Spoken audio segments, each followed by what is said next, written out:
से ना। दोस्तों नमस्कार। मैं ओपी शर्मा, गांव चौकी चंद्रान, डिस्ट्रिक्ट मंडी। दोस्तों आज मैं आप लोगों के सामने लाइव आने से पहले कुछ बिंदुओं पर अपना सोच विचार कर रहा था। तो उन बिंदुओं पर मैंने देखा कि आज हमारे किसानों और मजदूरों की हालत दयनीय होती जा रही है, यानी बद से बदतर होती जा रही है।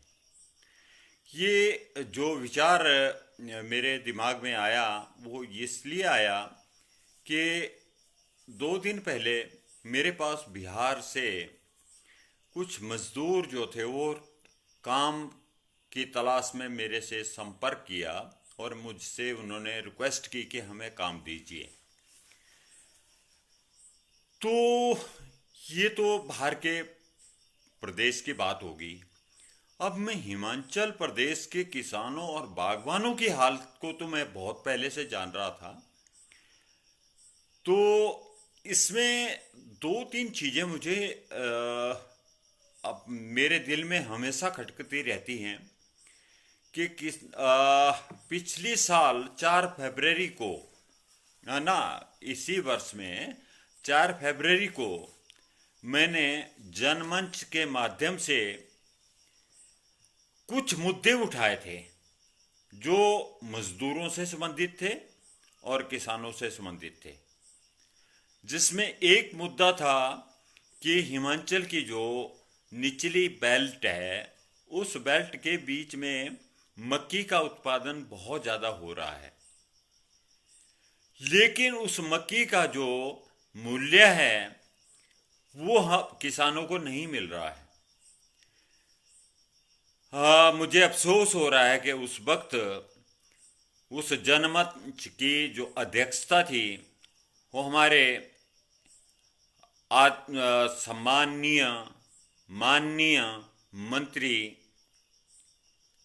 कर रहे थे। राकेश और पठानिया। राकेश पठानिया। और मैं चाहूँगा कि मैं उनका नाम भी बता देना चाहता हूँ कि आदरणीय राकेश पठानिया जी, वो उस दिन रिवाल्सर में 14 फरवरी को उन्होंने जनमंच की अध्यक्षता की थी और मेरे द्वारा उठाए गए इस प्रश्न को, जो मक्की की जो एमएसपी थी, उस पे उन्होंने बड़े ध्यानपूर्वक सुना और मुझे आश्वासन दिया कि मैं तुरंत, उस वक्त मेरे पास यहाँ पर तकरीबन कोई 30 क्विंटल मक्की जो थी वो मेरे पास पड़ी हुई थी। मैंने उनसे उस दिन जनमंच के माध्यम से रिक्वेस्ट की कि मेरी मक्की को कृपया आप समय पर मुझे अवगत कराइए ताकि सरकार से मुझे उसका उचित मूल्य दिलवाने में सरकार मदद कर सके। तो उस जनमंच होने के बाद में ना मुझे मंत्री महोदय जी का पता लगा और ना ही उन्होंने क्या किया कि उस मेरी जो रिक्वेस्ट थी उसको 1100 नंबर पे, जो मुख्यमंत्री संकल्प हेल्पलाइन है, उस पे उन्होंने ट्रांसफर कर दिया। वहां से मुझे बार बार फोन आ रहे थे कि आप ये बताएं कि आपकी समस्या का समाधान हुआ कि नहीं। मैंने कहा भाई, मेरी समस्या का समाधान मैं तो नहीं कर पा रहा हूं, लेकिन चूहे और कीड़े जो है मेरी मक्की का समाधान अवश्य कर रहे हैं। आप हैरान होंगे कि मुझे उस मक्की को तब तक इंतजार करना पड़ा जिस दिन मैंने अपने गोदाम में, अपने स्टोर में जहां मैंने मक्की रखी हुई थी, जब मैंने उसकी हालत देखी तो वो मक्की बिल्कुल बर्बाद होने, यानी वो किसी भी काम पे आने वाली थी। मैंने जैसे तैसे उसको, अनाज की कदर करते हुए मैंने उसको डिस्पोजल किया। अफसोस ये है कि माननीय मंत्री जी ने लगभग 10,000 लोगों के सामने मुझे आश्वासन दिया कि आपकी समस्या का समाधान मैं तुरंत मुख्यमंत्री जी से मिलकर के करूंगा। वो ना समस्या का समाधान हुआ अब मेरे दिमाग में ये एक बात और आ रही है कि मेरे को ये जो प्राकृतिक खेती के माध्यम से मैं खेती कर रहा हूं और कितनी मुशक्कत से करनी पड़ती है, इसमें कहने को तो ये जीरो बजट खेती कहा जाता है, लेकिन ये जीरो बजट नहीं है। ये वो लोग जानते जो इसको प्रैक्टिकल रूप से कर रहे हैं। मैंने उसी विधि से अपनी इस वक्त भी मक्की की फसल लगाई हुई है और आज की डेट में मक्की की फसल पकने को तैयार है, लेकिन मेरी जो लागत उसमें आई हुई है, जो मेरी मेहनत उस पर लगी हुई है, उसका मुझे मुआवजा नहीं मिलेगा। आज का मकसद ये था कि मजदूरों और किसानों की समस्या का, उस दिन मैंने मुद्दा, केवल मैं अकेला आदमी था जिसने मक्की का मुद्दा उठाया था, क्योंकि उसमें समस्या ये थी कि सेब वाले केवल सेब की बात करेंगे, टमाटो वाले टमाटो की बात करेंगे, और अगर हम देश के स्तर पे बात करें तो गन्ना वाले गन्ना की बात करेंगे, गेहूं वाले गेहूं की बात करेंगे, सेब वाले सेब की बात करेंगे, कैश क्रॉप वाली कैश क्रॉप की बात करेंगे। मैं एक इस लाइव वीडियो के माध्यम से सभी किसानों से अनुरोध करता हूं कि आप केवल इस वर्गीकरण से बाहर निकलिए। अगर सेब वालों के साथ अन्याय हो रहा है तो टमाटर वालों को भी साथ खड़े होना चाहिए, गन्ने वालों को भी साथ खड़े होना चाहिए, मक्की वालों को भी साथ खड़े होना चाहिए। यदि आप किसान संगठित नहीं होंगे और अपने आप तक सीमित रहेंगे तो यही हाल होता रहेगा। पेट्रोल का दाम बढ़ गया, डीजल का दाम बढ़ गया, हमारे दूध का दाम नहीं बढ़ा। ये क्या कारण है? क्योंकि पेट्रोल वाला जो है उसके पास ताकत थी, किसी किसान के पास दूध की ताकत नहीं है, क्योंकि वो अकेला है, वो संगठित नहीं है। यदि हम संगठित हो जाएं, सभी किसान वर्ग, चाहे वो किसी भी वर्ग में, और ये कारण रहा है, मैंने इस जो लाइव आने का शीर्षक दिया था उस शीर्षक में मैंने बिल्कुल क्लियर किया हुआ है कि क्या कारण है कि हमारे किसानों की आवाज जो है आगे तक सरकार तक नहीं पहुंचती। अगर सरकार तक किसी एक मेरे जैसे व्यक्ति की आवाज पहुंच भी जाए तो उस पर अमल नहीं होता। इसके पीछे क्या कारण है? इसके पीछे कारण ये है कि हम लोग संगठित नहीं हैं, क्योंकि सरकार को एक मेरे जैसे आदमी से डर नहीं है। डर उनको तब होगा जब हमारी पूरा वर्ग, किसान वर्ग, चाहे वो सेब का उत्पादक हो, चाहे सब्जियों का उत्पादक हो, चाहे गेहूं का उत्पादक हो, चाहे दूध का उत्पादक हो, अगर हम सभी लोग अपनी समस्याओं को एक आवाज से उठाएंगे तो सरकार भी हमारी आवाज से अवश्य सुनेगी। प्रदेश की जीडीपी को किसानों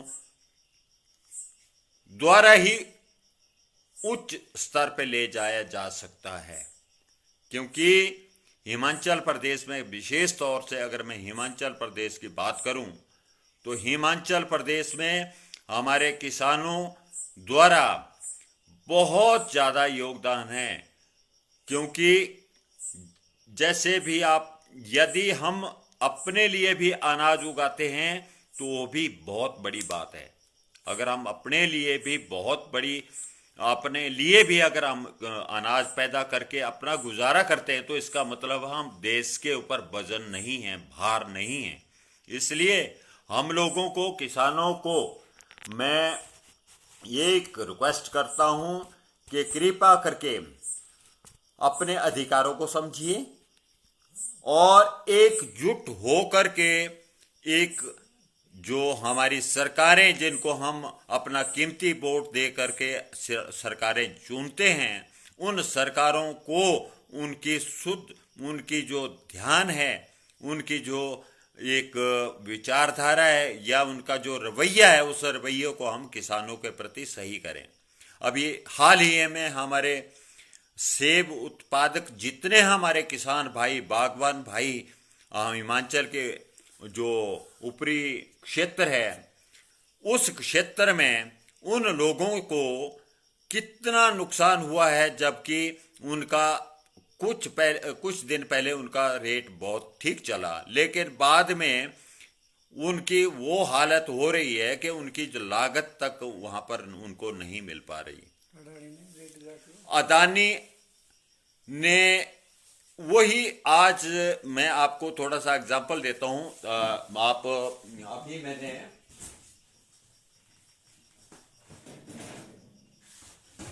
मैंने ये सेब लाया हूं मैं।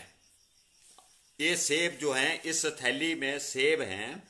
ये सेब मैंने अपने जो लोकल मार्केट है वहां पर एक वेंडर, रोड पे बैठा हुआ वेंडर था, तो उस व्यक्ति से मैंने ये सेब खरीदा और उस व्यक्ति ने जो मेरे को व्यथा सुनाई, उस व्यथा से मैं बहुत आहत हुआ। और आज का जो मेरा लाइव आने का मुद्दा था, वो मेरा मुद्दा भी आज मेरे दिमाग में जो कॉन्सेप्ट लाइव आने का हुआ, तो मेरा उसी वक्त मैंने मन बना लिया कि क्यों ना आज सभी किसान भाइयों तक अपनी आवाज जो है वो पहुंचाऊं कि दोस्तों, इतनी मेहनत से आप सबसे ईमानदारी से जो और मेहनत से जो एक जुनून से जो काम कर रहा है, वो एक किसान और बागवान है। उसको नहीं मालूम कि आगे जाकर के मार्केट में क्या होगा, उसका क्या होगा। ना वो अपने खेतों को खाली छोड़ सकता है और ना ही वो अपने व्यवसाय को छोड़ सकता है। तो इसके अलावा ये नूर आलम जी का एक मुझे कमेंट आ रहा है कि जो आवारा पशुओं का क्या किया जा रहा है। शर्मा जी, हम किसान बहुत परेशान हैं। बिल्कुल, देखिए भाईजान नूर आलम साहब, सरकार ने कुछ दिन पहले 1 रुपए शराब की बोतल पे सेस रखा था, 1.5 रुपए कर दिया, और अब शायद वो बढ़ा करके उसको और ज्यादा कर दिया गया है। लेकिन उस पैसे का आज तक कोई हिसाब किताब हम लोगों को नहीं मिल पा रहा है, क्योंकि हम पूछने वाले नहीं हैं। किसानों का जो नुकसान, जो हम बेसहारा पशु हैं, जो छोड़े गए पशु हैं, और उन पशुओं को किसी भी मंत्री, मुख्यमंत्री, विधायक को वो पशु नजर नहीं आते, जबकि वो हर क्षेत्र में, हर मुख्य मार्ग पर उनका है, लेकिन उनको वो नजर नहीं आ रहे हैं। और वो जो किसानों को नुकसान पहुंचाया जा रहा है, उसका उनको कोई इल्म नहीं है। मैं नहीं जानता कि हम लोगों ने जिन सरकारों को चुनना है उनसे काम कैसे लेना है। उनसे काम हम तब लेंगे जब हम संगठित होंगे। मैं इसी तरह, अब किसानों की बात थी, मैंने आपको वर्गीकरण बता दिया फसलों का, कि जो व्यक्ति कोई सेब उत्पादक हैं, फल उत्पादक हैं, और वो सब्जियों के उत्पादक से उनका कोई संपर्क नहीं है, क्योंकि जो समस्याएं सब्जी वालों को, सब्जी उत्पादकों को की सामने पेश आ रही हैं, वो फल उत्पादकों को उस वक्त वो, क्योंकि उनका सीजन अलग अलग चलता है, जब वो आवाज उठाएंगे तो वो चुप हो जाएंगे। इसलिए मैं चाहता हूं, मेरा सभी किसान भाइयों से अनुरोध है कि एकजुट हो जाइए। जहां भी आपको अन्याय दिखता है, जिस भी वर्ग के साथ अन्याय हो, हम लोगों को एक साथ, एक आवाज में हम लोगों को आगे बढ़ना है और सरकार के कानों तक वो आवाज पहुंचानी है। यदि सरकार उस पर अमल नहीं करती है तो हम लोगों ने फिर अपना और फैसला लेना है कि हम सरकार क्यों चुनेंगे, कैसी चुनेंगे। नंबर 1, अब आ गया मजदूरों का। मजदूरों को भी संगठित नहीं होने का मौका है। जैसे मैंने आपसे पहले शुरू में बात की थी कि बिहार का 2 व्यक्ति मुझे मिले कि हमें जॉब दो। अरे भाई, उनकी आवाज, वो ना तो सरकार तक उनकी आवाज है। यहाँ हिमाचल प्रदेश में लाखों युवक हैं, 12 लाख, तकरीबन 12 लाख के लगभग जो हमारे नव युवक हैं, सुशिक्षित हैं, वो आज तक भी बेकार पड़े हुए हैं। उनको जॉब नहीं मिल रहा है। 24 लाख मनरेगा मजदूर और 24 लाख के तक लगभग मनरेगा मजदूर हैं। हमारे पास उन मनरेगा के जो मजदूर हैं उनको भी पूरा ज्ञान नहीं है कि उनको जॉब ना मिले तो उनको सरकार की तरफ से क्या उनको प्रावधान है, उसका उनको इल्म नहीं है। मैं सभी मजदूरों को भी, क्योंकि मजदूर भी कोई मजदूर है, क्योंकि ये सब असंगठित हैं, कोई रजिस्टर्ड नहीं है। कोई किसी दुकान पे काम कर रहा है, कोई किसी पत्थर के जो खान है उस पे काम कर रहा है, कोई व्यक्ति जो है वो किसी मकान या इमारत की उस कंस्ट्रक्शन में, निर्माण में काम में लगा हुआ है, कोई किसी के पास व्यक्तिगत निजी फार्म में काम कर रहा है।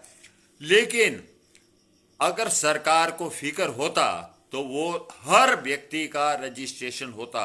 जैसे आधार कार्ड है उसमें व्यवसाय भी लिखा होना चाहिए था, ताकि वो उससे पता चले कि कितने हमारे कौन से जो मजदूर हैं वो किस वर्ग में हैं, किस क्षेत्र में, ताकि उनका जो है उनका रजिस्ट्रेशन किया जा सके। मैं मजदूर भाइयों से भी ये रिक्वेस्ट करूंगा कि कृपा करके संगठित हो जाइए, एकजुट हो जाइए और अपना हित ना सोचो, एक सबका हित, उसी में ही अपना भी हित है। अगर हम जिस दिन इस विचारधारा पे चल पड़ेंगे, हमारी सरकारें भी सही काम करेंगी, उनकी परफॉर्मेंस भी सही होगी और उनका ध्यान जो है आज तक 74, 75, 76 साल तक हमारी गरीबी नहीं उठ पाई है। आज तक भी वो पंचायतों में झगड़ा वही काम चला हुआ है कि कौन आईआरडीपी में है। अरे भाई क्या है ये मसला, क्यों नहीं ये लोग उस आईआरडीपी को ही क्यों आगे कर रहे हो? सबका विकास ही क्यों ना कर दिया जाए, एक बार में ही सबका विकास क्यों ना कर दिया जाए। सरकारें सब डेफिसिट में चल रही है, घाटे में चल रही है। नेताओं को उनको कोई फर्क नहीं पड़ रहा है, उनकी सुविधाएं, उनके वेतन भत्ते वो आराम से, क्योंकि वो करता धरता है, वो उसमें संविधान में अनुच्छेद किसी विशेष अनुच्छेद में उनको ये अधिकृत किया गया है कि वो अपना वेतन भत्ते जो है वो स्वयं तय करेंगे। लेकिन मजदूर, अगर मजदूर का 2 रुपए भी दिहाड़ी बढ़ता है तो उसको बहुत ज्यादा मान लिया जाता है, जबकि इन माननीय नेताओं के जब वेतन भत्ते बढ़ते हैं, इसी तरह उनकी पेंशन बढ़ती है, जबकि पूरे देश में मजदूर भी तंग, कर्मचारी भी तंग, किसान भी तंग। अरे फिर खुशी फिर है कौन सुखी? अच्छे दिन मैं मोदी जी का बहुत बड़ा फैन था जब उन्होंने ये कहा था कि अच्छे दिन आ गए। अच्छे दिन उन्होंने अपने मुंह से नहीं कहा था कि आ गए हमने बोला था, उन्होंने तो केवल इतना कहा था अच्छे दिन, फिर चुप हो गए थे वो, हमने बोला आ गए। लेकिन आज हमें लग रहा है कि अच्छे दिन गए, हमें उस दिन ये बोल देना चाहिए था कि अच्छे दिन गए। दोस्तों, मैं एक आम साधारण नागरिक के तौर पे बात कर रहा हूं, एक समाज के चिंतक के तौर पे बात कर रहा हूं कि जो कुछ भी आज की स्थिति है, खास करके उस वर्ग के साथ, जिसमें किसान और मजदूर, इन दोनों वर्गों के साथ इतना बड़ा अन्याय हो रहा है कि ये दोनों वर्ग जो हैं आज शोषित हैं, और एक बंधुआ जो एक उनके ऊपर एक अंकुश लगा हुआ है, ये कि वो आगे नहीं बढ़ रहे हैं, वो ना उठ सके हैं, केवल वो अपने हाथ पांव मार रहे हैं, एक अपने सर्वाइवल के लिए, अपने एग्जिस्टेंस के लिए केवल वो हाथ पांव मारने में बिजी हैं। और वो यहां तक कि वो आवाज भी सरकार तक या किसी जो बड़ी बड़ी हस्तियां हैं, जो देश को चलाने वाली हस्तियां, वहां तक आवाज भी नहीं पहुंच रही है। तो दोस्तों, मेरी एक ही बात है कि जब तक हम संगठित नहीं होंगे, जब तक हम एक दूसरे वर्ग के साथ जुड़ेंगे नहीं, जाति पाति धर्म वगैरह सब कुछ को दूर रख के हम केवल एक वर्ग है हमारा, वो है हमारा वर्ग किसान और मजदूर, जो कि तकलीफ में है। तो मैं चाहता हूं कि मेरे जितने मित्र हैं वो मेरी बात को ज्यादा से ज्यादा शेयर करें और आप लोग इसको। और दूसरी बात, एक सबसे बड़ी बात है कि हमारे किसानों मजदूरों के जो बच्चे हैं, आज ये मुझे समझ नहीं लग रहा है, ये कोरोना कोरोना कोरोना का हर एक दफ्तरों के लिए सुविधा बना दी, कार्यालयों के लिए सुविधा बना दी, और फैक्ट्रियों के लिए सुविधा बना दी, सिनेमा घरों के लिए सुविधा बना दी, दुकानों के लिए सुविधा बना दी, बाजारों के लिए सुविधा बना दी। अरे इन स्कूलों के लिए भी बना दो। ये स्कूल जो हैं, क्या वो बच्चा जो आज 2 साल से स्कूल का मुंह नहीं देख पाया है, तो क्या आप ये सोच पाएंगे कि क्या वो बच्चा आगे चल करके कुछ कर पाएगा? वो बच्चे होते हैं, वो तो एक कच्चे घड़े की तरह हैं। ये जो पॉलिसी मेकर हैं, जो हमारे नीति निर्धारण करने वाली जो हमारी हस्तियां सरकार में बैठी हुई हैं, कृपा करके बख्श दीजिए। बच्चों में एक जो लर्निंग प्रोसेस है, ये कंटिन्यूअस प्रोसेस है। इस कंटिन्यूअस प्रोसेस को लागू उसको जारी रखा जाए, अदरवाइज किया धरा सब खड्डे में चला जाएगा और देश की हालत वो हो जाएगी। जिस बच्चे के 2 साल खत्म हो जाएंगे, वो बच्चा अपने करियर को नहीं बना पाएगा। इसलिए शिक्षा को भी इस वक्त शिक्षा के ऊपर ध्यान देने की जरूरत है। जैसी व्यवस्था और विभागों में की जा रही है या और संस्थाओं में की जा रही है, स्कूलों के लिए भी की जाए, ताकि हमारे बच्चे जो हैं वो उनकी जो शिक्षा है वो चल सके। दोस्तों, संगठित होकर के एक आवाज से चले। मजदूर किसान वो कभी ये ना सोचे कि ये मेरा व्यवसाय नहीं है, ये मैं सेब का उत्पादक नहीं हूं। सेब के उत्पादक के साथ भी चलिए, एकजुट एक आवाज उठाइए और मजदूरों के लिए भी एक आवाज उठाइए। देश ऊपर उठेगा, अब से उठेगा। जय हिंद।